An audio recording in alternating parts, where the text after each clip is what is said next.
Nakatanggap ng tulong puhunan ng 108 na benepisyaryo mula sa Central Aurora sa ilalim ng Provincial Sustainable Livelihood Skills and Employment Program o PSLSEP ng Provincial Social Welfare and Development Office o PSWDO noong Oktubre 20, 2025 sa Provincial Capital Grounds, Baler, Aurora. Sa kanyang mensahe, ipinaliwanag ni Assistant PSWDO Eleanor M. Olivar na ang mga benepisyaryo ay dumaan sa masusing proseso bago napabilang sa programa. Alam po nating lahat na kayo po ay dumaan sa matagal na proseso ng pag-apply dito po sa ating PSL set. Tama po? PA, sila po ay halo-halo na. Mula pa po noong 2023 na sobra na targets natin hanggang 2024 at ngayon pong 2025. At alam po ninyo, hindi lamang po basta sila nag-apply. Ang iba po dito ay may referral.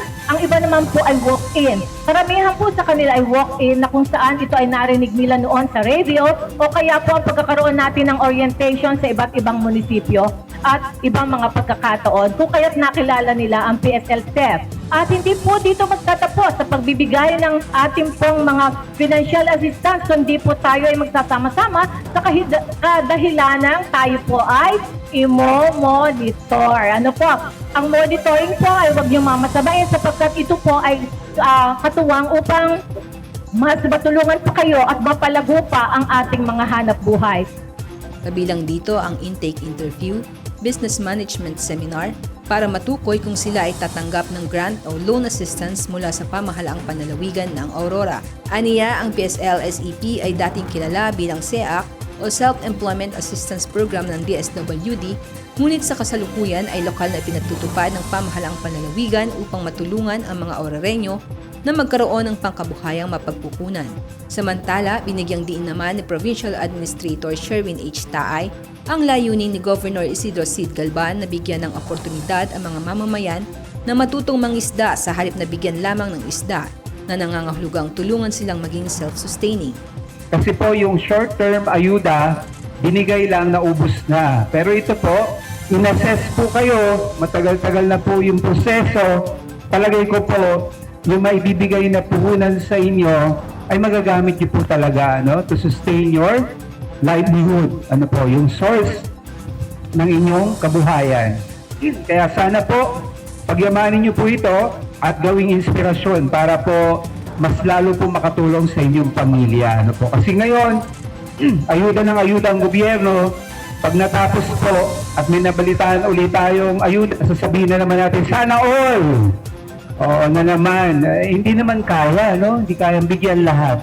Kaya maswerte po kayo na mapagkalooban ngayon para po magamit po ninyo.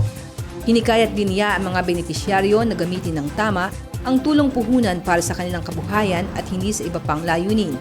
Dagdag pa niya, hindi dapat isisi sa gobyerno kung walang nadagdag na kabuhayan dahil ang tulong ay ipinigay. Nasa inyo na kung paano ito magiging kapaki-pakinabang. Nagpahatid naman ng pasasalamat ang mga benepisyaryo sa programang isinagawa.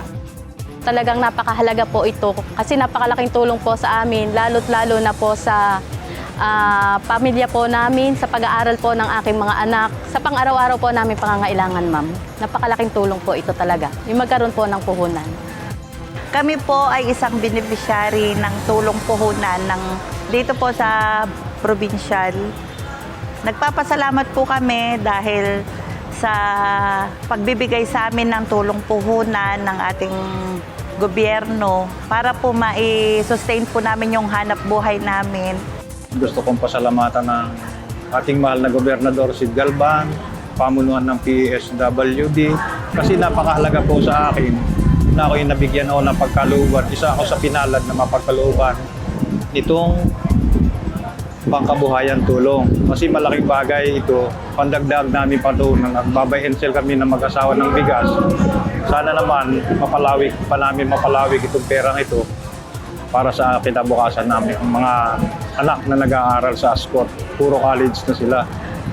Patuloy ang pamahalaang panlalawigan ng Aurora sa pamumuno ni Governor Cid Galban sa pagpapatupad ng mga programang pangkabuhayan upang mapalakas ang kabuhayan, kasanayan at kakayahan ng mga mamamayan tungo sa mas maunlad at matatag na pamumuhay.